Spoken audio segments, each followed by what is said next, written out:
சட்டமன்றத்தில் குறிப்பா சொன்ன மதுரை மேற்குல 3 முறை கண்டினியூஸ் ஹாட்ரிக் எம்எல்ஏ அவர் இருந்தும் கூட அவர் பண்ண அந்த தெர்மோகோல் எக்ஸ்பெரிமெண்ட் தான் எல்லாரும் பேசுறாங்க. செல்லூர்ராஜ்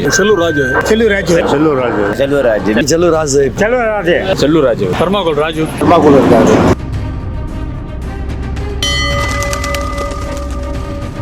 ஒரு தமிழ்நாட்டினுடைய தொழில்துறை அமைச்சராக இருக்கக்கூடிய டிஆர்பி ராஜாவுக்கு குறைந்தபட்ச ஒரு அறிவு இருந்ததுன்னா அதை சொல்லியிருக்க மாட்டாரு. ஏன்னா எக்ஸ்பெக்டேஷன்ங்கிறது இன்னும் கொஞ்சம் அதிகமா இருக்கு. அதை அவர் மீட் அவுட் பண்ணலங்கிற ஒரு குற்றச்சாட்டையும் நம்மால் பார்க்க முடிகிறது. இது ஒரு திமுக அமைச்சர் செய்திருந்தால் இந்த ஊடகங்கள் இது இப்படி ஒரு நெகட்டிவ் ப்ரொபகண்டா ஆயிருந்ததுன்னா அதிகாரிகளை வச்சு நான் தான் இதுக்கு பொறுப்பு, அமைச்சருக்கு இதுக்கும் சம்பந்தம் இல்லைன்னு ஒரு மன்னிப்பு கேட்டு வீடியோ வெளியிட்டிருப்பாங்க. செல்லூர் ராஜுவோட தொகுதிங்கிறதுனாலேயே மதுரை மேற்குக்கு அதிகமான அநீதிகள் இழைக்கப்பட்டிருக்கு. ஆனால் மக்கள் ஒன்றை புரிந்து கொள்ள வேண்டும். மீண்டும் 2026 திமுக வெல்வதற்கான வாய்ப்புகள் கணிசமாக குறைஞ்சு கொண்டிருக்கு. தமிழ்நாட்டு ஊடகங்கள் எவ்வளவு கேவலமான விலை போன ஊடகங்களாக மாறிவிட்டார்கள் அப்படிங்கிறதுக்கு இது ஒரு உதாரணம். இங்க இருக்கக்கூடிய செய்தி சேனல்கள் திருட்டுக்கு துணை போறதுக்கு எதுக்கு அமைச்சர் பதவி, அதுக்கு வேற ஏதாவது வேலை பார்க்கலாமே. திரு செல்லூர் அவர்கள் ஸ்டைலே சொல்லணும்னா மேற்குல சூரியன் மறையும். மதுரை மேற்குல மீண்டும் ஒரு முறை செல்லூர் ராஜு சட்டமன்றத்துக்கு வரக்கூடாது என்பதை திமுக ஒரு கட்டளையாகவே ஏற்றிருக்காங்க. முடிஞ்சா மூர்த்தி நீ எங்க நில்லு, எங்க அண்ணனை எதிர்த்து மதுரை மேற்குல நில்லியா. ஏன்னா மிகப்பெரிய அளவில் ஒரு பணப்பட்டுவாடா மதுரை முழுக்க விளையாட இருக்குது. யார் இதெல்லாம் பண்ண போறாங்கிறது நான் சொல்லிதான் தெரியணும்னு இல்லை. புரட்சி தமிழரின் எழுச்சி பயணம்ங்கிறது ஒர்க் அவுட் ஆயிருக்கு. மதுரை மேற்கு விஜய், மதுரை தெற்கு விஜய்னாரு. விஜய்க்கு எத்தனை சதவீத வாக்குகள் இருக்கு? மதுரை மேற்கு வேட்பாளர் விஜய், மதுரை மத்தி வேட்பாளர் விஜய், மேலூர் விஜய், சோழவந்தான் விஜய், திருப்பரங்குன்றம் விஜய், திருமங்கலம் விஜய், உசலப்பட்டி விஜய்.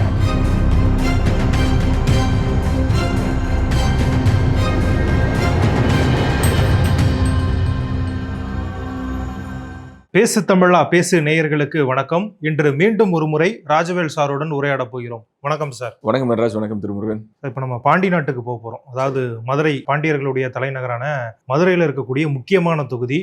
முன்னாள் அமைச்சர், இன்னைக்கும் அதிமுகவினுடைய முக்கியமான ஒரு மாவட்ட செயலாளர், பெயர் போன செல்லூர் ராஜு அவர்களுடைய தொகுதி. அவர் இப்போ சிட்டிங் எம்எல்ஏ இருக்கக்கூடிய மதுரை மேற்கு தொகுதியை பற்றி தான் இப்போ பார்க்க போறோம். சூப்பரான ஒரு கான்ஸ்டுவன்சி, பழம் பெருமைகள் நிறைந்த ஒரு கான்ஸ்டுவன்சி. புரட்சி தலைவர் எம்ஜிஆர் அவர்களை வெல்ல வைத்த ஒரு தொகுதி. கரெக்டா? மதுரையை மீட்ட சுந்தரபாண்டியன் அப்படின்னு சொல்லிட்டு ஒரு படம் நடித்தாரு. போட்டியிட்ட அந்த தேர்தலிலேயே உண்மையாகவே மதுரையை மீட்ட சுந்தரபாண்டியன் என்றுதான் அந்த கேம்பெயினை பில்டு பண்ணாங்க. செல்லூர் ராஜு அவர்களை பற்றி அந்த ஒரு இன்ட்ரோடக்ஷன் இருக்குல்ல, பெயர் போன அப்படின்னு. பெயர் போனா பெயர் வாங்கியே எடுத்துக்கிறதா இல்ல அவருக்கு இருந்த பேர்லாம் போயிடுச்சுன்னு எடுத்துக்கிறதா, எப்படி அது? இல்ல சார், அதாவது வாக்குகள் குறைஞ்சிருக்கு, ஆனாலுமே மதுரையினுடைய முகமா அவர் இருக்காரு. Actually is one of the popular current sitting எம்எல்ஏஸ்ல one of the popular face of ஏஐடிஎம்கேன்னு சொல்லலாம். வெள்ளந்தியான மனிதர். ஓகே, எனக்கு நியூஸ்ல நான் பணியாற்றிய காலகட்டத்தில் ஒரு சில தருணங்களில் எனக்கு அவருடன் உரையாடுவதற்கான வாய்ப்பு கிடைத்திருக்கிறது. மிகவும் வெள்ளந்தியான மனிதர். அவருடைய இயல்பு அதுதான். ஓகே, சமீபத்தில் திரு எடப்பாடி பழனிசாமி அவர்கள் சுற்றுப்பயணம் மேற்கொண்ட பொழுது அவருடைய கார்ல அவரை ஏத்தலை அப்படின்னு சொல்லிலாம் ஒரு சர்ச்சையெல்லாம் கிளப்புனாங்க. சாதாரணமான ஒரு விஷயம். உள்ளுக்குள்ளார ஆல்ரெடி லோடடா இருக்காங்க, வண்டிக்குள்ளார ஏத்திட்டு போக முடியாது. மாணிக்கம் படத்துல ஒரு பஸ்ஸா என்ன மடியில உட்கார வச்சு டிரைவர் ஓட்டுறதுக்கு, அதனால பின்னாடி ஏறுங்கன்னு சொன்னதை ஒரு சர்ச்சையாக்கிலாம் பார்த்தார்கள். மதுரை மேற்கு அதிமுகவின் ஒரு வலுவான ஒரு தொகுதியாக இருந்திருக்கிறது. ஈக்குவலி திமுகவுக்கும். பொன் முத்துராமலிங்கம் ஒரு மிகப்பெரிய ஒரு வலுவான ஒரு மதுரை மாவட்டத்தின் முகமாக தொடர்ச்சியாக பலமுறை இந்த தொகுதியில் வென்றிருக்கிறார், நம்ம பார்த்திருக்கோம். ஸோ நான் இந்த தொகுதியை வெளியிலிருந்து பார்க்கறத விட அந்த தொகுதிக்கே போயிட்டு வந்தவன். மதுரைக்காரங்களே அவங்களோட டீலிங்கே வேற மாதிரி இருக்குவாங்க. எப்படி ஒரு மதுரைக்காரனா மதுரை மேற்க நீ எப்படி பாக்குற? ஃபர்ஸ்ட் கேட்டதே 3 வாட்டி தொடர்ந்து ஜெயிச்சிட்டாரு செல்லூர் ராஜு அவர்கள். திருப்பி அவரோட செயல்பாடுகள் எப்படி இருக்கு, அவர் திருப்பி இந்த தொகுதியில் இருந்தானா ஜெயிக்கிற வாய்ப்பு இருக்கான்னு முதல் கேள்வி கேட்டது. மேக்ஸிமம் என்ன சொன்னாங்கன்னா, இது அதிமுகவோட கோட்டை, எம்ஜிஆர் தொகுதி, நீங்க ரெட்டலை சின்னத்துல யார் நிக்க வச்சாலும் இந்த தொகுதியில ஓட்டு போட்டுருவாங்க. ஸோ யார் ரெட்டலை மூலியமா நிற்கிறாங்களோ அவங்க தான் ஜெயிப்பாங்கன்ற மாதிரி சொன்னாங்க. சூப்பர். ரெட்டலைக்கு அங்கே ஒரு வேல்யூ இருக்கு. இது ரொம்ப மிக முக்கியமான பாயிண்ட். ஆமாம், ரெட்டலைக்கு ஒரு வேல்யூ இருக்கு. அதுமாதிரி செயல்பாடுகள் கேட்கும்போது அவர் செயல்பட விடலைன்றாங்க. ஏன்னா இது திமுக ஆட்சி, அவர் எதிர்க்கட்சி எம்எல்ஏவா இருக்கனால அவர் செயல்பட விடலைன்ற மாதிரி தான் மக்கள் சொன்னாங்க. ஓகே, ஸோ ஓவராலா திரு செல்லூர் ராஜு அப்படின்னாலே இந்த வீடியோ ஆரம்பிக்கும் போதே பலருக்கும் உடனடியாக எல்லோருக்கும் நினைவில் வருவது என்னன்னா, அவர் எவ்வளோ விஷயம் பண்ணியிருக்காரு. கூட்டுறவுத்துறை அமைச்சராக இருந்தார். சட்டமன்றத்தில் குறிப்பாக சொன்ன மதுரை மேற்குல 3 முறை கண்டினியூஸ் ஹாட்ரிக் எம்எல்ஏ அவர் இருந்தும் கூட அவர் பண்ண அந்த தெர்மோகோல் எக்ஸ்பெரிமெண்ட்டை தான் எல்லாரும் பேசுறாங்க. முதல்ல அதே நம்ம இந்த வீடியோவின் வழியாக தெளிவுபடுத்தலாம் நினைக்கிறேன். உலக அளவில் இன்றும் மிகப்பெரிய நீர்த்தேக்கங்களில் நீர் ஆவியாவதை தடுப்பதற்கு என்ன பண்ணலாங்கிறதுக்கான சர்வேஸ் அது தொடர்பான ரிசர்ச் தொடர்ந்து நடந்துட்டு இருக்கு வேர்ல்ட் லெவல்ல. ஏன்னா it's a global issue. So அப்போ மிகப்பெரிய நாடுகளில் கூட பாலித்தீன் ஷீட் இருக்குல்ல, அதை கொண்டுட்டு போயிட்டு நீர்நிலைகள் மேலே விரிச்சு வைக்கிறது, இந்த மாதிரியான வேலைகளை இன்றும் செய்து கொண்டிருக்கிறார்கள். அப்படியான ஒரு சயின்டிஃபிக்கலி ப்ரூவன் ஒரு ப்ரோக்ராம் தான் தர்மோகோலை ஃப்ளோட் பண்றதுங்கிறது. உண்மையாகவே தர்மோகோலை மிதக்க விட்டா நீர் ஆவியாவது தடுக்கப்படும். எங்க சிக்கல்னா அதனுடைய எக்ஸிகியூஷன்ல தான். திரு செல்லூர் ராஜு அவர்கள் அவரா போயிட்டு இந்த ஐடியாவை சொல்லியிருக்க மாட்டாரு. அவர் வேலை இது கிடையாது. அங்க இருக்கக்கூடிய அதிகாரிகள் அதை இம்ப்ளிமெண்டேஷன் பண்றாங்க. அந்த இம்ப்ளிமெண்டேஷன் நடக்கிறதும் ஒரு அணையில, அது பிடபிள்யூடிக்கு சொந்தமான அவங்க நிர்வகிக்கக்கூடிய ஒரு அணை. மாவட்டத்துல லோக்கல் மினிஸ்டர்ங்கிறதுனால இவரை கூப்பிடுறாங்க. இவர் போறாரு. ஆனா இன்று வரை சட்டசபையில் கூட சமீபத்தில் கடந்த ஆண்டில் நினைக்கிறேன், எனக்கு நினைவுல இருந்ததுன்னா சரினா, டிஆர்பி ராஜா வந்து ஒரு முறை பதில் சொன்னார். இவர் வந்து ஒசூர்ல விமான நிலையம் அமைக்கப்படலைங்கிறத பத்தி செல்லூர் ராஜு அவர்கள் பேசும்போது, விமான நிலையம் அமைக்கிறது வந்து தர்மோகோல் மிதக்க வர்றது மாதிரி அவ்வளவு ஈஸி கிடையாது அப்படின்னு பேசினாரு.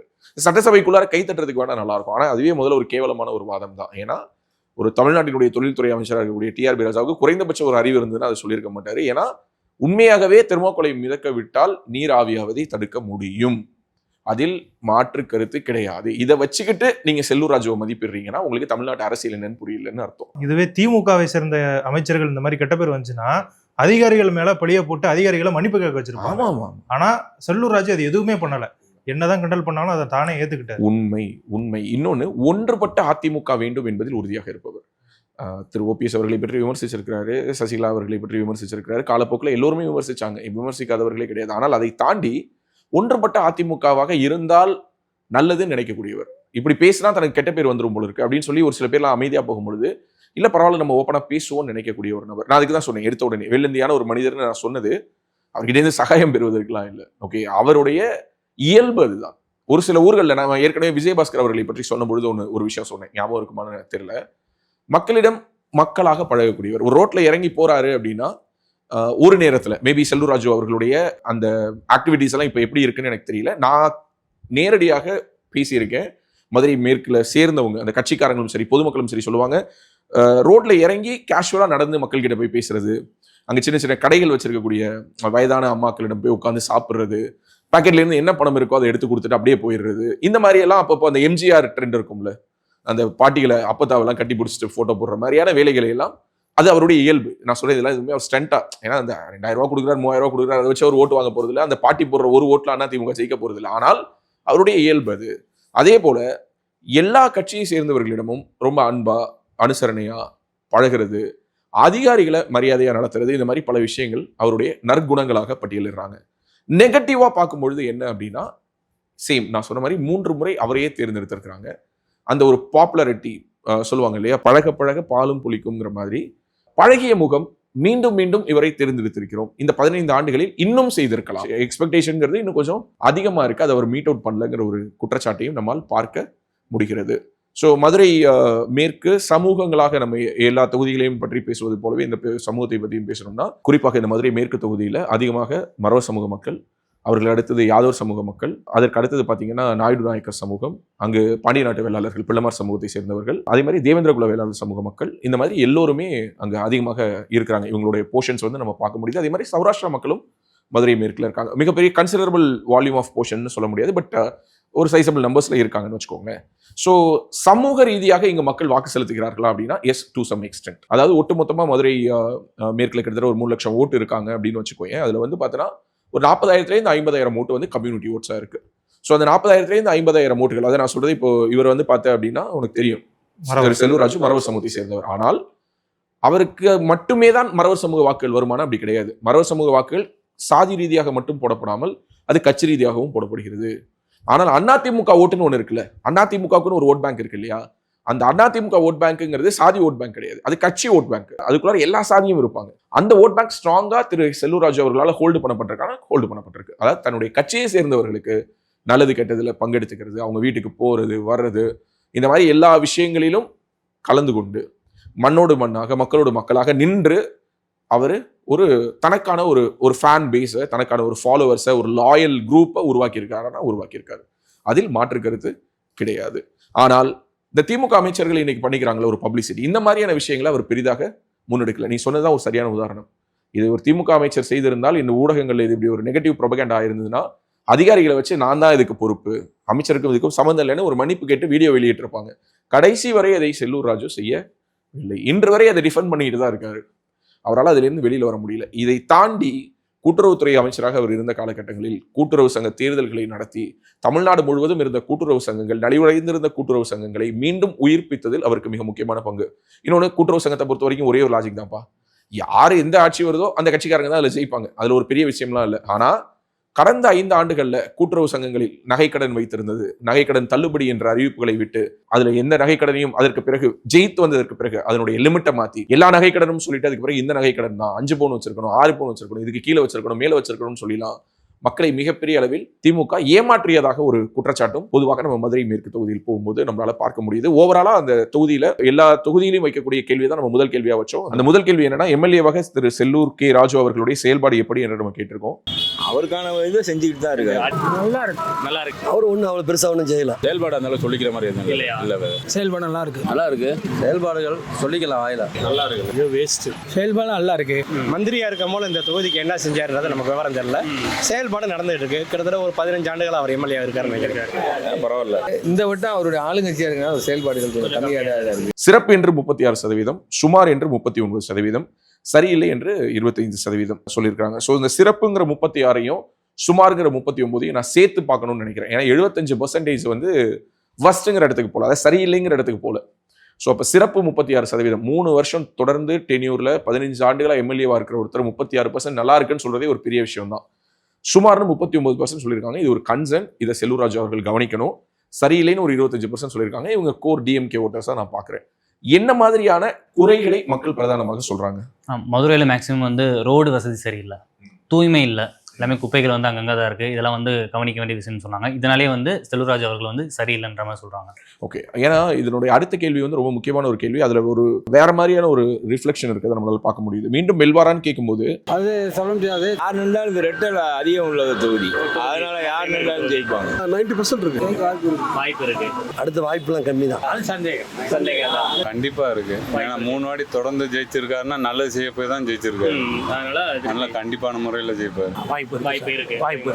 கண்டிப்பா இருக்கு. வாய்ப்பு இல்ல, வாய்ப்பு ரொம்ப குறைவா தான். வாய்ப்பு இருக்கு. வாய்ப்பு இருக்கு. யாருமே கிடையாது. ஆமா, ஏடிஎம்கே மட்டும் தான் வரும். அதனால ஏடிஎம்கே தான் வரும். ஆமா, கட்டாயம் ஜெயிப்போம். எப்படி சொல்றீங்க? இந்த அளவுக்கு எங்களுக்கு செஞ்சிருக்காங்க. அதனால மக்கள் வந்து திருப்பி ஜெயிக்க வச்சிருவாங்க.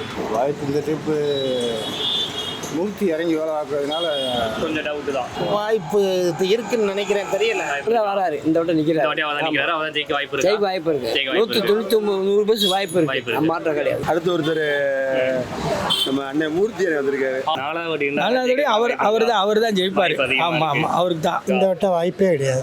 வாய்ப்பே இருக்கு, ஜெயிக்கிற வாய்ப்பு கூட்டணியை பொறுத்து தான் முடிவாகும். 4வது நீண்டா அவர் ஜெயிக்கிறது கண்டிப்பா வாய்ப்பு இல்ல. வாய்ப்புகள் கம்மின்னு மக்களே சொல்றாங்க. இருக்காது இந்த வட்டம். கட்சியுடைய உணர்வு உள்ள ரெட்டல சின்னத்தை மறக்காம அண்ணாதிமுக கட்சிக்காரங்க போட்டு ஜெயிச்சனுடைய விளைவு தான் ஓட்டு போட்டுருக்கேன். ஆம்னு 30% சொல்றாங்க, கருத்தில்லைன்னு 51% சொல்றாங்க. எங்களுக்கு இதை பத்தி ஒப்பீனியன் இல்லைங்கிறாங்க. அவங்களுடைய பார்வை எப்படி இருக்குன்னா, அவன் மறுபடியும் ஜெயிச்சு வந்தா என்னங்க பண்றது? ஏன்னா நிறைய பேரிடம் சாம்பிள்ஸ்ல நம்ம பார்க்கும்போது என்ன ஒரு விஷயம் நம்மளால புரிஞ்சுக்க முடியுதுன்னா, அவங்களுக்கு ஸ்ட்ராங்கா திமுக ஆட்சி வரும்ங்கிற ஒரு ஒப்பீனியன் இருக்கு. திமுக ஆட்சி வந்தாலும் இவர் மீண்டும் ஜெயிச்சு வந்தாருன்னா இவர் என்னவா தான் இருப்பாரு? ஒரு எம்எல்ஏவா தான் இருப்பாரு. 2011 16 வரைக்கும் இவர் எம்எல்ஏ, ஆளுங்கட்சி எம்எல்ஏ. 16 to 21 ஆளுங்கட்சி எம்எல்ஏ பிளஸ் அமைச்சர். 2021 இப்போ எதிர்க்கட்சி எம்எல்ஏவா இருக்காரு. ஒருவேளை மீண்டும் திமுக வென்று வந்தால் மற்ற தொகுதிகளுக்கு, ஃபார் எக்ஸாம்பிள் இப்ப தளபதியுடைய தொகுதியிலேயோ அல்லது வந்து பிடிஆருடைய தொகுதியிலேயோ, மதுரையை சுற்றி இருக்கக்கூடிய ஆளுங்கட்சி வென்ற தொகுதிகள்ல, குறிப்பா மதுரை கிழக்கு சொல்லணும், ஏன்னா மூர்த்தியுடைய தொகுதியில நடந்து கொண்டிருக்கக்கூடிய அந்த முன்னேற்றங்களோட கம்பேர் பண்றாங்க. டெய்லி கறி விருந்து சாப்பிடுறாங்க. அதுதான் சொல்ல வரேன். இப்ப பக்கத்துல யோசிச்சு பாரு, கிழக்கும் மேற்கும் அப்படிங்கிற மாதிரி டெய்லி அங்க வந்து அவங்க ஃபெஸ்டிவல் மாதிரி கொண்டாடிட்டு இருக்காங்க. மாப்ப அப்படிங்கிற ரேஞ்சுக்கு அந்த சைடு கிழக்கு வந்து மேல வரதையும் மேற்கு வந்து தேயறதுக்கும் அவங்க எப்படி நினைக்கிறாங்கன்னா, செல்லூர் ராஜுக்கு மேல நம்மளும் ஒரு திமுக எம்எல்ஏவை தேர்ந்தெடுத்திருந்தா நம்ம தொகுதிக்கும் ஒரு நலத்திட்டங்கள் வந்திருக்குமோ. இது வந்து ஒரு தவறான பார்வை. ஆக்சுவலி என்னன்னா, திமுக அப்படி பார்க்கவே கூடாது. ஏன்னா எல்லா மக்களும் தமிழ்நாட்டு மக்கள் தான். மதுரையில கிழக்கும் மேற்கும் பக்கத்துல இருக்கக்கூடிய கான்ஸ்டிடுவன்சி தான். எல்லாம் என்ன அடைச்சு இருக்கு. மதுரை கிழக்கு மேற்கு மத்தி எல்லாம் பக்கத்துல ஒரு தெரு, இந்த தெரு ஒரு தொகுதினா அந்த தெரு ஒரு தொகுதி, இந்த மாதிரிலாம் இருக்கு. ஸோ அப்போ எல்லா தொகுதிகளுக்கும் சரியாக அந்த நலத்திட்டங்கள் சென்று சேர வேண்டிய ஒரு அவசியத்தை செய்திருக்க வேண்டியது யாருன்னா, அந்த தொகுதியினுடைய சிட்டிங் அமைச்சர்களா. இன்னும் சொல்ல போனா மதுரை மாவட்டத்துக்குள்ள 2 அமைச்சர், ஒரு பக்கம் பிடிஆர் ஒரு அமைச்சர், இந்த பக்கம் மூர்த்தி ஒரு அமைச்சர். அதுவும் பத்திரப்பதிவுத்துறை அமைச்சராக இருந்தார். இவர் ஒரு ஓவரிய பீரியட் கொடுத்தாரு. 2.5 வருஷம் நிதித்துறை அமைச்சராக இருந்தார். அவங்க என்ன பண்ணிருக்கணும்னா, மதுரை மேற்குக்கும் அந்த டெவலப்மெண்டல் ஸ்கீம்ஸ் கொடுத்துருக்கணும். ஆனா செல்லூர் ராஜுவோட தொகுதிங்கிறதுனாலேயே மதுரை மேற்குக்கு அதிகமான அநீதிகள் இழைக்கப்பட்டிருக்குது. ஆக்சுவலி மக்கள் யார் மேல கோவப்படணும்? திமுக மேல கோவப்படணும். அதுக்கு பதிலாக அவங்க என்ன நினைக்கிறாங்கன்னா, ஒருவேளை மறுபடியும் திமுக வந்து இவரை நம்ம எலெக்ட் பண்ணிட்டோம்னா என்ன பண்றது, அதனால பேசாம திமுகவே ஓட்டு போடலாமான்னு நினைக்கிறாங்க. ஆனால் மக்கள் ஒன்றை புரிந்து கொள்ள வேண்டும், மீண்டும் 2026 திமுக வெல்வதற்கான வாய்ப்புகள் கணிசமாக குறைஞ்சு கொண்டிருக்கு. டெய்லி பேசிஸ்ல this government is getting unpopular. இந்த அரசாங்கத்தை தேர்ந்தெடுப்பதற்கான காரணங்களை மக்கள் தினசரி இழந்து கொண்டு இருக்கிறார்கள். இந்த அரசாங்கம் இழந்து கொண்டு இருக்கிறது. அப்படி இருக்கும் பொழுது மீண்டும் அவர்கள் செல்லூர் ராஜுக்கு வாக்களிச்சுட்டா ஜெயிச்சிட்டா ஒருவேளை நமக்கு எதிர்கட்சி எம்எல்ஏவா இவர் உட்கார்ந்துருவாரோங்கிற எண்ணம் எல்லாம் போகாம யார் ரைட்டான கேண்டிடேட்டோ அவங்களை சூஸ் பண்ணணும். நீங்க செல்லூர் ராஜுக்கு ஓட்டு போடுங்க நான் சொல்ல, பட் இப்படியான ஒரு அசம்ஷன் குள்ளார போய் மாட்டிக்காதீங்கிறது தான் நம்ம மதுரை மேற்கு மக்களுக்கு நம்ம சொல்ல விரும்பக்கூடிய செய்தி. மீண்டும் வெல்வாரா என்ற கேள்விக்கு ஆம் என்று 30%, கருத்து இல்லை என்ற 51%, இல்லை என்று 19% சொல்லியிருக்கிறார்கள். It's very notable. திமுகவின் ஆட்சி எப்படி இருக்கு நம்ம கேட்டிருக்கோம் இல்லையா? என்ன சொல்றாங்க கவர்மெண்ட்டை பத்தி? திமுக ஆட்சி அப்படின்னு நடந்துச்சா ஒண்ணு? 4 வருஷமா அவங்க அப்படின்னு நான் பார்த்தது இல்லையே. ஐயா அது பரவாயில்லாம தான் இருக்கு. திமுக ஆட்சி பொற்கால ஆட்சி. திமுக ஆட்சி இன்னும் கொஞ்சம் மக்களுக்கு பரவாயில்லாம தெரியுது. அப்படி ஒன்றும் சொல்லிக்கிற மாதிரி இல்லை. என்ன சார் அலிகேஷனும் தான் நிறைய இருக்கு. லஞ்ச லாவணியும் நிறைய ஓடிக்கிட்டு இருக்கு. மக்களுக்கு தேவையான பொருளா வந்து எந்த இடத்துலயுமே அவர் வந்து பிரதிபலிக்கல. இலவச பஸ் விட்டு என்ன செய்ய? இலவச பஸ் விட்டுட்டு என்ன இருக்கா? ஒண்ணும் இல்லை. அதுக்கு மக்களுக்கு அரிசி விலையை குறைச்சி எதுவும் குறைச்சாங்கன்னா நல்லது மக்களுக்கு.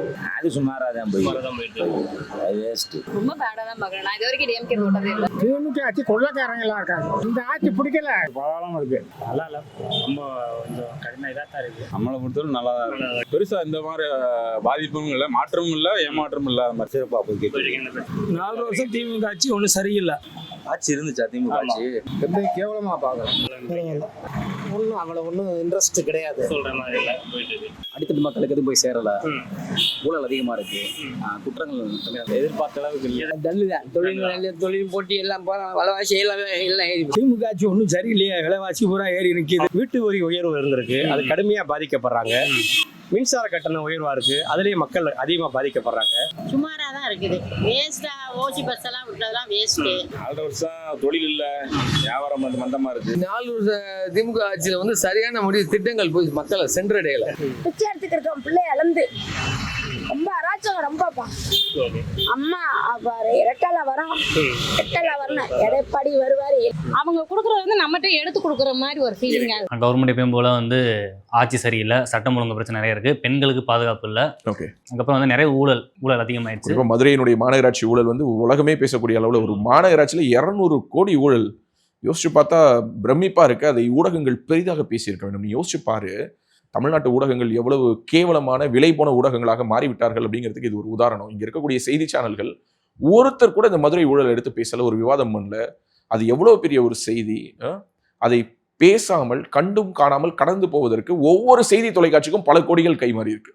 ஸோ இவங்களை மாதிரியான ஊடகங்களை வச்சுக்கிட்டு எப்படி இந்த மாதிரியான ஒரு அரசியல் மாற்றத்தை நம்மளால உருவாக்கிட முடியும்? எவ்வளவு ஒரு டஃப்பான ஒரு விஷயம். மதுரை மாநகராட்சி இது வரைக்கும் அந்த மதுரை மாநகராட்சியில இப்படிப்பட்ட ஒரு ஊழலை இன்னும் சொல்ல போனா எந்த ஒரு மாநகராட்சியும் பார்த்தது இல்லைன்னு சொல்லலாம். 200 கோடி ரூபாய் ஊழல். சிட்டிங் மேயர் அவங்களுடைய கணவரும் அதில் இன்வால்வ் ஆயிருக்காங்கன்னு சொல்லி அவங்களை கட்சியை விட்டு நீக்கிற அளவுக்கு, அதுவும் திராவிட முன்னேற்ற கழகத்தை சேர்ந்தவர்கள், அதுவும் மிகப்பெரிய அளவில் ப்ரெஷர் வந்து சோஷியல் மீடியாவில் டிஸ்கஷன் ஆகி அப்போ மெயின் ஸ்ட்ரீம் மீடியா அதை பிக்கப் பண்ணாம வேற வழி இல்லாமல் ஐயோ சோஷியல் மீடியாவில் பேசுறாங்க, ட்விட்டர்ல பேசுறாங்க, எல்லா இடங்களிலும் பேசி கொண்டு இருக்காங்க, நம்ம மட்டும் பேசாம இருக்கோமேன்னு ஒரு சில ஊடகங்கள் பேசினாங்க. ஸோ அந்த அளவுக்கு மதுரையினுடைய அந்த பணம் வந்து விளையாடுது. இதுவுமே வெளியே வந்ததுக்கு காரணம் என்னன்னா, மதுரையில 2 அமைச்சர்கள் இருக்காங்க. இந்த மேயர் வந்து ஒரு அமைச்சருடைய ஆதரவாளர், அதனால இன்னொரு அமைச்சருடைய ஆதரவாளர்கள்லாம் சேர்ந்து தான் இதை வெளியே கொண்டு வந்தாங்க அப்படிங்கிற மாதிரியும் சொல்றாங்க. அதுவும் உண்மை. அங்கே சமூக ரீதியாகவும் இதுல சில பிரச்சனைகள் இருந்ததாகவும் பேசுறாங்க. பட் எப்படி இருந்தாலும் தப்பு தானே. எந்த அமைச்சருடைய ஆதரவாளராக இருந்தாலுமே திருட்டுக்கு துணை போறதுக்கு எதுக்கு அமைச்சர் பதவி? அதுக்கு வேற ஏதாவது வேலை பார்க்கலாமே. நீங்க சத்தியப்பிரமாணம் எடுக்கும் பொழுது என்ன சொல்றீங்க? இந்திய இறையாண்மைக்கு உட்படுவேன், கட்டுப்படுவேன், மக்களுக்கு நல்லது செய்வேன் அப்படின்னு சொல்லி இறைவன் மேல ஆணையிட்டு நீங்க வந்து பதவி ஏற்கிறீங்க. பட் நீங்க என்ன பண்ணிட்டு இருக்கீங்க? மதுரை மாநகராட்சி ஊழல்ங்கிறது இன்னைக்கு தமிழ்நாடு முழுக்க பரவலாக பேசப்பட்டிருக்க வேண்டிய ஒரு விஷயம். ஆனால் இங்க இருக்கக்கூடிய செய்தி ஊடகங்கள் அதை திட்டமிட்டு மூடி மறைத்தார்கள். திரு செல்லூராஜ் மாதிரியான ஒரு நபரால ஒன்றும் பண்ண முடியல. பிகாஸ் அவர் ஒரு எம்எல்ஏ. நம்ம நினைக்கிறோம் ஒரு சிட்டிங் எம்எல்ஏ, ஒரு எக்ஸ் மினிஸ்டர், அப்படிலாம் கிடையாது. சுத்தி பவர் சென்டர்ஸ் போட்டு அவரை நெருக்கி வச்சிருக்கிறாங்க. ஸோ அதற்கிடையில தான் அவருடைய அரசியல் அவர் பேச வேண்டியது இருக்குது. கூடுதலாக அதிமுகவில் ஏற்பட்ட குழப்பங்கள், திரு ஓபிஎஸ் அவர்கள், டிடிவி அவர்கள், இது போன்ற பிரிவுகள், பிளவுகள் இதெல்லாம் கடந்த 3-4 ஆண்டுகளாக இருந்ததுனால அவரால் ஸ்டெபிலைஸ் பண்ண முடியல. ஏன்னா அங்கே எப்படி பார்த்தாலும் நான் சொன்ன மாதிரி கம்யூனிட்டி பாலிடிக்ஸ் அப்படிங்கிறது ஒரு சப்போர்ட் பண்ணும். ஸோ அதுலேயும் இருந்த சில பின்னடைவுகள் எல்லாம் தான் இந்த மாதிரியான ஒரு கருத்தை வரவைத்திருப்பதாக நான் பார்க்குறேன். திமுகவின் ஆட்சி எப்படி இருக்கு என்ற கேள்விக்கு 65% சரியில்லை என்றும், பரவாயில்லை என்று 20%, சிறப்பு என்று 15% சொல்லியிருக்கிறார்கள். ஸோ சரியில்லைங்கிற ஒரு 65 இட்ஸ் அன் அலார்மிங் நம்பர். இது வந்து ஒரு அலார்மிங் நம்பர். மீண்டும் மதுரை மேற்கில் திரு செல்லூர்ராஜு அவர்கள் ஸ்டைலே சொல்லணும்னா, மேற்கில் சூரியன் மறையும், கிழக்கில் தான் உதிக்கும். கரெக்டா? ஸோ மேற்கில் மறையும். ஸோ மேற்கில் சூரியன் உதித்ததாக சரித்திரமே கிடையாதுங்கிற மாதிரி இந்த முறையும் சூரியன் மறைவதற்கான சாத்தியம் தான் அதிகம். ஆனால் செல்லூர் ராஜு அண்ணன் என்ன பண்ணக்கூடாது, அசால்ட்டாக இருந்துடக்கூடாது. அசால்ட்டாக இருந்தால் என்ன வரதுக்கான வாய்ப்புகள் இருக்குது, இந்த தொகுதி கையை விட்டு போகிறதுக்கும் வாய்ப்புகள் இருக்குது அப்படிங்கிறத மறுக்க முடியாது. இல்லை, போன தடவை சார் திமுக சார்பில் வந்து ஒரு மகளிர் அணியை சேர்ந்த சின்னம்மாள் அப்படிங்கிறவங்கள வேட்பாளர் நிப்பாட்டினாங்க. இந்த முறை யார் நிற்கிறதுக்கான வாய்ப்புகள் இருக்கு? ஏன்னா போன தடவை மகளிர் அணி வந்து கனிமொழியோட இலாக்கால ஒதுக்கப்பட்டது அப்படின்னு, இந்த தடவை வந்து உதயநிதி ஸ்டாலின் 40 தொகுதிகள் எனக்கு வேணும் அப்படின்னு கேட்கிறாரு இளைஞர் அணிக்கு கொடுக்கறதுக்காண்டி. அதுல இந்த தொகுதியும் அவர் டிக் அடிச்சிருக்கிறதா சொல்றாங்க. ஓகே, அவருடைய சார்பில் யார் வேட்பாளராக களமிறங்குவாங்கன்னு ஏதாவது ஸ்கூப் நியூஸ் இருக்கா? இல்ல, ஸ்கூப் நியூஸ் இல்ல. ஆனா மதுரையை சேர்ந்த ஒரு சிலரோட பேரெல்லாம் சொல்றாங்க. இளைஞர் அணியை சேர்ந்த சவுந்தர் ராஜா, இந்த 2 பேர் வந்து தங்களுக்கு சீட்டு வேணும் அப்படிங்கிற மாதிரி கேட்குறாங்க. இந்த தொகுதி அவங்க வந்து ஏன்னா அவங்களுக்கு இங்கே வந்து வெற்றி பெறுவதற்கான வாய்ப்பு இருக்கிறதா அவங்க நினைச்சு இங்கே கேட்டுக்கிட்டு இருக்காங்க. இன்னொரு முக்கியமான விஷயம் என்னன்னா, இந்த மதுரை மேற்க பொறுத்த மட்டும் தொடர்ந்து அதிமுக ஜெயிக்கிறது வந்து திமுக தலைமை ஒரு கன்சர்னாக பார்க்குறாங்க. போன தேர்தலில் 2021 ஒட்டுமொத்த மதுரை மாவட்டத்தில் 10 சட்டமன்ற தொகுதி, அதில் வந்து சரிபாதியாக 5 வந்து திமுக, 5 அதிமுக கூட்டணின்னு வென்றாங்க. ஸோ 5இல் திமுக, 5இல் அதிமுக. இதுல இந்த மேற்கு தொகுதியை பொறுத்த மட்டும் தொடர்ந்து 3 முறை திரு செல்லூர்ராஜு அவர்கள் வெல்வதை திமுக தலைமை உண்மையாகவே ரசிக்கல. அவங்க இந்த வாட்டி மூர்த்தி கிட்ட சொல்லியிருக்கிறதே என்னன்னா, நீங்க மதுரையில 10 ஜெயிங்க, 8 ஜெயிங்க, 9 ஜெயிங்க, ஆனா அந்த 7, 8, 9 எத்தனை தொகுதி ஜெயிக்கிறீங்களோ அதுல ஒரு தொகுதியா எது இருக்கணும், மதுரை மேற்கு இருக்கணும். மதுரை மேற்குல மீண்டும் ஒரு முறை செல்லூர்ராஜு சட்டமன்றத்துக்கு வரக்கூடாது என்பதை திமுக ஒரு கட்டளையாகவே ஏற்றிருக்காங்க. திரு செல்லூர்ராஜு அவர்களை பொறுத்த மட்டும் பொதுவாக நம்ம கட்சிக்குள்ளாரையும் இருக்கக்கூடிய சோர்சஸ் கிட்ட பேசும்பொழுது அவங்க சொல்றது என்னன்னா, போன முறை தேர்தலில் வந்து மதுரை வடக்கு தொகுதியில் பார்த்தோன்னா திராவிட முன்னேற்ற கழகத்திலிருந்து விலகி டாக்டர் சரவணன் வந்து பாஜகவில் இணைந்த மறுநாளே வேட்பாளராக அறிவிக்கப்பட்டார். கரெக்டா? ஸோ அவருக்கு ஒரு சின்ன ஒரு வருத்தம் இருக்குது. என்னன்னா, தான் வந்து மதுரை வடக்கு தொகுதியில் வந்து மிகப்பெரிய அளவில் வாக்குகள் பெறாமல் போனதற்கும் தோல்வியடைந்ததற்கும் காரணம் திரு செல்லூர்ராஜு அவர்கள் தனக்கு உதவி பண்ணலைங்கிற மாதிரியான ஒரு ஒப்பீனியன் அவருக்கு இருக்கதா சொல்றாங்க. ஆனா திரு டாக்டர் சரவணன் அவர்களிடம் தனிப்பட்ட முறையில் பேசும்பொழுது அவர் சொல்றது என்னன்னா, சார் எனக்கு அந்த மாதிரி எந்த விதமான கருத்தும் கிடையாது. ஜூனியர் விடன் மாதிரியான பத்திரிகைகள் ஏதாவது பத்திரிகை வைக்கணும்னு சொல்லி எனக்கும் செல்லூர்ராஜு அண்ணனுக்கும் முட்டி விட பாக்குறாங்க. எனக்கு அவர் சொந்தக்காரர் மாதிரி, என்னுடைய சமூகம் அவருடைய சமூகமும் ஒரே சமூகம் தான். எனக்கு அவர் மேல எந்த விதமான கோபமோ வருத்தமோ கிடையாது. இன்னும் சொல்ல போனா மதுரைக்குள்ளார அதிமுகவை வலுப்பெற செய்வதற்காகத்தான் நான் வந்து அதிமுகவுக்கே வந்தேன். இல்லைன்னா நான் பாஜகவிலேயே பயணிச்சிருக்கலாம். பாஜகவில் எனக்கு மிக முக்கியமான இடமும் கொடுத்திருந்தாங்க. ஸோ அப்படி இருக்கும்போது செல்லூர்ராஜு அண்ணன் கூட சேர்ந்து இந்த முறை மதுரையில 10க்கு 10 வெல்லணுங்கிறது தான் என்னுடைய நோக்கம். ஆர்பி உதயகுமார் அண்ணனும் அதை தான் நினைக்கிறாரு, செல்லூர்ராஜு அண்ணனும் அதை தான் நினைக்கிறாரு, நானும் அதை தான் நினைக்கிறேன். ஆனால் என்னை பற்றி தேவையில்லாத தகவல்களை 1க்கு 2 யார் போட்டு விடுறாங்க, இந்த மாதிரியான பத்திரிகையாளர்கள் போட்டு விடுறாங்கன்னு சொல்லி டாக்டர் சரவணன் பர்சனலாவே நம்ம கிட்ட இதை பதிவு பண்றாரு. எதுக்காக இதை சொல்றேன்னா, மதுரையை பொறுத்த மட்டில் திரு செல்லூர்ராஜு அவர்கள் ஆங்காங்கே அவருடைய பேரை பயன்படுத்தி லோக்கல்ல இருக்கக்கூடிய அவருடைய கட்சியை சேர்ந்தவங்க ஆர்பி உதயகுமாருக்கு எதிராக ஏதாவது வேலை பார்க்கறது, சரவணனுக்கு எதிராக வேலை பார்க்கறது, இந்த மாதிரியான வேலைகளை செய்வதாகவும் தகவல் வருது. இதையெல்லாம் திரு செல்லூர்ராஜு அவர்கள் என்ன பண்ணணும், கவனிக்கணும். ஏன்னா கட்சிக்குள்ளார உள்ளடி வேலைகளை பார்ப்பது என்பது எந்த கட்சிக்குமே அழிவுதான். திமுகவா இருந்தாலும் அழிவுதான், பாஜகவா இருந்தாலும் அழிவுதான், அதிமுகவா இருந்தாலும் அழிவுதான். ஸோ அப்படிப்பட்ட வேலைகளை திரு செல்லூர்ராஜுவினுடைய ஆதரவாளர்கள்னு சொல்லிக்கிட்டு சிலர் செய்வதனால இந்த தொகுதிக்குள்ளார முழுசா இறங்கி வேலை பார்க்கறதுக்கு மற்றவர்கள் தயங்குவதாகவும் சொல்றாங்க. இதுவும் ஒரு வலுவான ஒரு குற்றச்சாட்டாக வைக்கப்படுது. இது ஒரு மிக முக்கியமான ஒரு ஃபேக்டரா எடுத்து திரு செல்லூர்ராஜு அவர்கள் கன்சிடர் பண்ணணும். இன்னொரு ரொம்ப முக்கியமான விஷயம் என்ன அப்படின்னா, மதுரையில வந்து உள்ளாட்சி தேர்தல்கள் நடந்தது. கடந்த நாடாளுமன்ற தேர்தலையும் டாக்டர் சரவணன் தானே மறுபடியும் போட்டியிட்டாரு. ஸோ அப்போதும் அவர் 3வது இடத்துக்கு தள்ளப்பட்டார் அங்கு மதுரையில. அப்போதும் இதே குற்றச்சாட்டு டிஸ்கஸ் பண்ணப்பட்டுச்சு, திரு செல்லூர்ராஜு அவர்களுடைய ஆதரவு இல்ல அப்படின்னு. அப்போ அவர் திரும்பவும் சரவணன் என்ன பண்ணாருன்னா, இல்ல நான் 3வது இடம் போனதுக்கு நான் தான் காரணம், செல்லூர்ராஜு அண்ணனுக்கு இதுக்கு சம்பந்தம் இல்லை, திரும்ப எனக்கும் அவருக்கும் ஒரு பகையை மூட்டாதீங்க அப்படிங்கிறத அவர் சொல்லிக்கிட்டே இருந்தாலும், சமீபத்தில் ஒரு நிகழ்வில் டாக்டர் சரவணன் ஒரு பேசிய பேச்சு வந்து பயங்கர வைரலா போச்சு. அவர் என்ன பேசினாருன்னா, முடிஞ்சா மூர்த்தி நீ வந்து எங்க நில்லு, எங்க அண்ணனை எதிர்த்து மதுரை மேற்குல நில்லியா, நின்று ஜெயிச்சு காட்டிடுவியா அப்படின்னு பருத்தி வீரன் படத்துல சொல்ற மாதிரி, ஏண்டா நான் பாட்டுக்கு செவனேன்னு இருந்தேன், ஏண்டா என்ன கோத்து விடுறங்கிற மாதிரி அசால்ட்டா ஜெயிச்சுக்கிட்டு இருக்கிற திரு செல்லூர்ராஜுவை யாருக்கு எதிராக திருப்பி விடுற மாதிரியான ஒரு பேச்சாக அது அமைஞ்சிருச்சு. மூர்த்திக்கு எதிராக யோசிச்சு பாரு. மூர்த்தி பாட்டுக்கு அவர் உண்டு, அவருடைய தொகுதி உண்டுன்னு இருக்காரு. அவரை முடிஞ்சா எங்க அண்ணனுக்கு எதிராக நின்று ஜெயிச்சு பாரியா, 3 தடவை ஹேட்ரிக் 4 அடிச்சுட்டு சும்மா அப்படியே பேட்டை சொல்லட்டிட்டு நிக்கிறாரு. முடிஞ்சா வந்து ஒரு யார்கரை போடுன்னா, மூர்த்தி ஒரு வேளை வந்தால் எப்படி இருக்கும் இந்த தொகுதியினுடைய போட்டி? மூர்த்தி வெர்சஸ் யாரு? செல்லூர்ராஜு. கலகட்டுமா? வேற மாதிரி இருக்குமா? சோ இப்படியான ஒரு நிகழ்வு நடந்துருமோங்கிற ஒரு சின்ன கலக்கம் திரு செல்லூர்ராஜுக்கு இருப்பதாகவும் செய்திகள் வந்தது. அதுக்கும் அவர் விளக்கம் கொடுத்துட்டாரு. இங்க பாருங்க, மூர்த்தியை பார்த்து, தளபதியை பார்த்து, மன்னனை பார்த்து, இல்லை அவர் பேர் என்ன பிடிஆரை பார்த்துலாம் பயப்படுற அளவுக்குலாம் நான் இல்லை. இந்த மக்கள் என் மேலே ஒரு அபிமானம் வச்சுருக்காங்க. 3 தடவை ஜெயிச்சிருக்கேன். வெற்றியோ தோல்வியோ திரும்பவும் நான் மதுரை மேற்கில் தான் போட்டியிடுவேன். எனக்கு அதில் எந்த விதமான மாற்று கருத்தும் கிடையாதுங்கிறதா செல்லூர் ராஜு கடைசியாக கொடுத்திருக்கக்கூடிய ப்ரெஸ் ஸ்டேட்மெண்ட். ஸோ இந்த தொகுதியை பொறுத்த மட்டில் மூர்த்தி அவர்கள் எந்த மாதிரியான அஸ்திரங்களை ஏவ போறாரு? ஓகே, ஏன்னா அந்த தொகுதி முழுக்க பார்த்தோன்னா டிஃபன் பாக்ஸ் கொடுத்துட்டாங்க. ஃபுல் தொகுதிக்கும் டிஃபன் பாக்ஸ் கொடுத்துட்டாங்க. வீட்டில் ஆயாலாம் இருக்கு, ஆயாவுக்குலாம் கொண்டு போய் கொடுக்குறாங்க. ஸ்கூலுக்கு போறவங்க தானே கொடுக்கணும், ஆயாவுக்கு எதுக்காக கொடுக்குறீங்கன்னா வச்சுக்க ஆயா, சும்மா வச்சுக்க, மறக்காம ஓட்டை போட்டு விடு அப்படிங்கிற மாதிரி டிஃபன் பாக்ஸ் கொடுத்துட்டு இருக்காங்க. இன்னும் அடுத்தது ஒரு பெரிய லிஸ்ட். இந்த நகைக்கடையில் சீட்டு போட போனோம்னா 1000 ரூபாய் சீட்டுக்கு இந்த இலவச பொருள், 2000 சீட்டுக்கு இந்த இலவச பொருள் வாங்கலாம், அந்த மாதிரி ஒரு பெரிய லிஸ்டே வச்சிருக்காங்களாம். வீட்டுக்கு தேவையான அத்தனை சீர்வரிசை பொருட்களும் மதுரையில் இந்த முறை தேர்தலுக்கு விநியோகிக்கப்பட போகுது அப்படின்னு சொல்லிட்டு தகவல்கள் வருது. கணக்கு இல்லாமல் வாங்கி மதுரையை சுற்றி இருக்கக்கூடிய பல பகுதிகளில் வீடுகளை, பெரிய பெரிய பண்ணை வீடுகளை வாடகைக்கு எடுத்து டிஃபன் பாக்ஸு, ஹாட் பாக்ஸு, குடம், எவர் சில்வர் குடம், பிளாஸ்டிக் சேரு, இப்படி ஆரம்பிச்சு கடைசியாக தேர்தல் அன்று அல்லது தேர்தலுக்கு முன்பாக ஒரு நாள் முன்பாக 1 கிராம் மூக்குத்தி கொடுப்பதற்கு வரை ஏற்பாடுகள் செய்யப்பட்டிருப்பதாக சொல்றாங்க. இதை தேர்தல் கமிஷனும் இப்பையிலிருந்தே கவனத்தில் எடுத்துக்கணும். ஏன்னா மிகப்பெரிய அளவில் ஒரு பணப்பட்டுவாடா மதுரை முழுக்க விளையாட இருக்குது. யார் இதெல்லாம் பண்ண போறாங்கிறது நான் சொல்லிதான் தெரியணும்னு இல்லை, தயாராயிட்டாங்க. இதை செல்லூர் ராஜு உணர்ந்திருக்கிறார். ஒருவேளை பணத்தை கண்டு அடிச்சு ஜெயிச்சிருவாங்களோ அப்படிங்கிற ஒரு எண்ணத்தில் அதை எப்படி சமாளிப்பது என்ற ஒரு திட்டமிடலையும் யார் செஞ்சுக்கிட்டு இருக்கா? செல்லூர் ராஜு அவர்கள் செய்து கொண்டிருப்பதை பார்க்க முடிகிறது. ஸோ ஓவராலா 2026 யார் முதல்வர் என்ற கேள்வியை தான் நம் கடைசி கேள்வியாக முன் வச்சோம். அதற்கு யாருக்கும் கிடையாது. ஸ்டாலின் தான் வருவார். ஸ்டாலின் தான் வர்ற வாய்ப்பு. மோடி ஏடிஎம்கேயும் பிஜேபியும் சேர்ந்தா இவங்க கூட்டணியா? பிஜேபி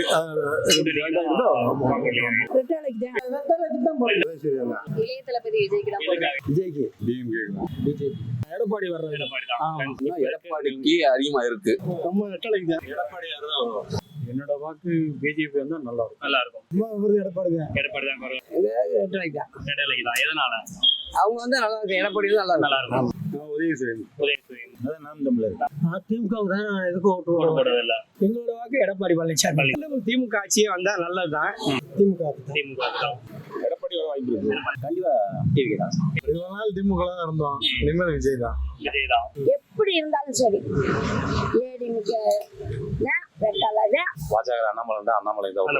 எடப்பாடி பழனிசாமி என்று 35%, ஸ்டாலின் என்று 24%, விஜய் என்று 18%, சீமான் என்று 7%, யார் வந்தா என்ன என்று 16% சொல்றாங்க. எடப்பாடி பழனிசாமிக்கு வந்திருக்கக்கூடிய இந்த 35%ங்கிறது நம்ம ஏற்கனவே சொன்ன மாதிரி எடப்பாடி பழனிசாமி அவர்கள் சமீபத்தில் மேற்கொண்ட அவருடைய இந்த பயணம், புரட்சி தமிழரின் எழுச்சி பயணம்ங்கிறது ஒர்க் அவுட் ஆயிருக்கு. அது எல்லா ஊர்லயும் ஒர்க் அவுட் ஆயிருக்கிறது நம்மளால ஃபீல் பண்ண முடியுது. திருச்சிலையும் ஒர்க் அவுட் ஆயிருக்கு, மதுரையிலையும் ஒர்க் அவுட் ஆயிருக்கு, திருநெல்வேலியிலையும் ஒர்க் அவுட் ஆயிருக்கு. ஸோ எல்லா இடங்களிலும் அவருடைய யாத்திரைக்கு என்று ஒரு இம்பாக்ட் இருக்கிறத நம்மளால பார்க்க முடியுது. ஸ்டாலின் 24% அப்படிங்கிறது மதுரை மேற்கினுடைய ரிஃப்ளெக்ஷனாக நான் பார்க்குறேன். ஓவராலாக மதுரையில் எப்போதுமே திமுகவுக்கு ஒரு ஹோல்டு உண்டு. உங்களுக்கே தெரியும், 2 மண்டலங்களாக கட்சியை பிரித்து ஒரு பக்கத்தை ஸ்டாலினுக்கும் ஒரு பக்கத்தை அழகிரிக்கும் கொடுத்திருந்தாரு. ஒரு கட்டத்தில் அழகிரி மதுரையினுடைய கோட்டை, அது திமுகவினுடைய கோட்டை, அது அழகிரி தான் அதுக்கு முடிசூடா மன்னன்கிற லெவலுக்கு இருந்தாங்க. இன்னைக்கு அவர் கூடுமானவரை அவர் அதிகபட்சமாக இந்த பாலிடிக்ஸ்லேருந்து விலகிட்டதை நம்மளால பார்க்க முடியுது. ஸோ இன்னைக்கு முழுக்க ஸ்டாலின் ஆதரவாளர்கள் அல்லது முன்னாள் அழகிரி ஆதரவாளர்கள் தான் இந்த ஒட்டுமொத்தத்தையும் கோலோச்சுறாங்க. ஸோ ஸ்டாலின் மேலே அங்கே எப்போதுமே ஒரு அன்பாப்புலாரிட்டி இருக்கும் மதுரையை பொறுத்த மட்டும். அது அப்படியே தொடர்றதா நான் பார்க்குறேன். பட் எடப்பாடி பழனிசாமி அவர்கள் கிடைச்சிருக்கக்கூடிய இந்த ஸ்பைக்குங்கிறது ஒரு கன்சிடரபிளான ஃபேக்டர் இல்லையா? 35% வந்து எடப்பாடி பழனிசாமி அவர்கள் தான் முதல்வராக வருவார் என்று மதுரை மேற்கு தொகுதியில் சொல்கிறார்கள். விஜய்க்கு 18% இருக்குங்க. மதுரை மேற்கு விஜய், மதுரை தெற்கு விஜய்னாரு. ஸோ அந்த விஜய்க்கு எத்தனை சதவீத வாக்குகள் இருக்கு? 18. ஸோ விஜய்க்கு வாக்கு செலுத்துறேன்னு சொல்றவங்க என்ன மாதிரியான கேட்டகரியில் இருக்காங்க மதுரை மேற்கு? எல்லாமே யங்ஸ்டர்ஸ் தான். அதை தாண்டி நிறைய பெண்மணிகள், ஒரு அம்மா ஏஜ்ல இருக்கவங்க பார்க்க போனா சில பழக்கடெல்லாம் வச்சிருப்பாங்க. அந்த அம்மா பாட்டிமாவே வந்து நான் விஜய்க்கு ஓட்டு போறேன்றாங்க. ஏன் கேட்கும்போது எனக்கு ஓட்டு போட்டுலாம் போதும், நான் இது வரைக்கும் 2 பேருக்கு மாற்றி என் வருஷம் ஃபுல்லாக குத்திருக்கேன், இந்த வாட்டி நான் வந்து புதுசாக மாற்றம் வேணும், ஆனால் நான் விஜய்க்கு போட போறேன் நான். ஸோ இந்த மாதிரியான வாக்குகள் வந்து விஜய்க்கு வந்து அதிகமாக இருக்கும். சீமானுக்கு 7% இருக்கு. It's a good number. மீண்டும் அவருடைய அந்த 7 to 8% அவர் ரீடைன் பண்றாரு நம்மளால புரிஞ்சுக்க முடியுது. இது வந்து மதுரை மேற்குல வந்து யார் போட்டிட்டானா வெற்றிக்குமரன். இப்போ வந்து தமிழக வாழ் உரிமை கட்சியில இணைஞ்சிருக்காரு இல்லையா, பொறியாளர் வெற்றிக்குமரன், அவர் போட்டியிட்ட ஒரு தொகுதி இது. ஸோ ஒரு 7 to 8%, 10% வரைக்கும் அவங்களால அங்கே லீவரேஜ் பண்றதுக்கான வாய்ப்பு இருந்தது. ஒருவேளை இந்த முறை வெற்றிக்குமரன் அவர்கள் நாம் தமிழர் இருந்திருந்தால் அது 15% வரைக்கும் கூட இங்க வாங்குவார். அந்த அளவுக்கு அவருக்கு தனிப்பட்ட முறையில் ஒரு செல்வாக்கு இருந்துச்சு. இந்த முறை அவர் இல்லைங்கிறதுனால கண்டிப்பா இந்த 7% அப்படிங்கிறது இன்னும் டிப் ஆகிறதுக்கு தான் வாய்ப்பு இருக்கே தவிர சீமானுக்கு இது அதிகமாகிறதுக்கான சாத்தியங்கள் என்பது கம்மி. இந்த யார் வந்தா என்னன்னு சொல்லக்கூடிய இந்த 16% இருக்காங்க இல்லையா, அவங்க ஒருவேளை ஷிஃப்ட் ஆகி விஜய் பக்கம் போனால், அதுலேருந்து ஒரு ஷிஃப்ட் ஆகி திமுக பக்கம் போனால் அல்லது சீமான் பக்கம் போனாலும் ஒரு நல்ல மார்ஜின்லேயே யார் ஜெயிச்சலாம்? எடப்பாடி அவர்கள். ஆமா, எடப்பாடி பழனிசாமி அவர்களை ரெப்ரசென்ட் பண்ணி, என்டிஏவை ரெப்ரசென்ட் பண்ணி அதிமுக பாஜக கூட்டணியின் வேட்பாளராக மீண்டும் அங்கு களமிறங்குவார் என்று நம்பப்படக்கூடிய செல்லூர் ராஜு வெல்வதற்கான வாய்ப்புகள் அதிகம். மதுரை மேற்கு, மதுரை மண்டலத்துக்குள் ஒரு பாசிட்டிவான கான்ஸ்டிடுவன்சி ஃபார் ஏடிஎம்கே. பட் கேர்ஃபுல்லா இருக்கணும். அதை நம்ம ரொம்ப அண்டர்லைன் பண்ணி சொல்லணும்னு நினைக்கிறேன். ரொம்ப ரொம்ப கேர்ஃபுல்லா இருக்கணும். அசால்ட்டா இருந்தா எப்ப வேணாலும் இந்த தொகுதி கையை மீறி போகலாம். அதற்கான சாத்தியங்களும் இருக்கிறது. இட்ஸ் எ கிளீன் ஸ்வீப் அப்படிங்கிற மாதிரி கிடையாது. நான் அதுக்கு தான் சொன்னேன், விஜயபாஸ்கரையும் செல்லூர் ராஜுவையும் ஒப்பிடலாமே தவிர விராலிமலையும் மதுரை மேற்கையும் ஒப்பிடவே முடியாது. ஏன்னா விராலிமலையில நான் இப்பவும் சொல்றேன், தேர்தலே நடத்தாலும் விஜயபாஸ்கர் தான் வின்னு டிக்ளேர் பண்ணாலும் அதை திமுக காரங்களே ஒத்துப்பாங்க. ஆனா செல்லூர் ராஜுவுக்கு பல இடங்களில் இருந்து நெருக்கடிகள் இருக்கிறது. உள்கட்சி பூசல், உள்கட்சியில் இருக்கக்கூடிய வேறுபாடுகள், வெளியிலிருந்து திமுக ஏவ போற அம்புகள், இது அனைத்தையும் சமாளித்து தான் அவர் களம் கண்டு வெற்றி பெற வேண்டும். அவர் அதில் பழக்கப்பட்டவர், வெற்றிகளை கண்டவர், இந்த முறையும் வெற்றி காண்பார் என்பதுதான் நம்மளுடைய சர்வே ரிப்போர்ட் நமக்கு சொல்லக்கூடிய செய்தி. அதுதான் நம்மளும் மக்கள்கிட்ட பகிர்ந்துக்கணும்னு நினைக்கிறோம். மதுரை மேற்கு is a positive constituency for NDA as of now. But it is going to be a challenging constituency. இதில் ஒரு சவால் நிறைந்த தொகுதியாகத்தான் இருக்கும். திரு செல்லூர் ராஜு அவர்கள் கண்ணும் கருத்துமாக இந்த தொகுதியை சுற்றி வலம் வந்து அடுத்த 7 மாதங்களில் அவங்க பூத் கமிட்டியிலிருந்து அவங்களுடைய ஒர்க்கிங் பேட்டர்ன் என்னங்கிறது தெரியும். அனைத்து விதமான கவனிப்புகளையும் அவர் மக்களுக்கு செய்து இந்த தொகுதியை தக்க வைத்துக் கொள்ள வேண்டும். அதற்கான சாத்தியங்கள் இருக்கு. அதை அவர் செய்வார், நம்ம நம்புவோம்.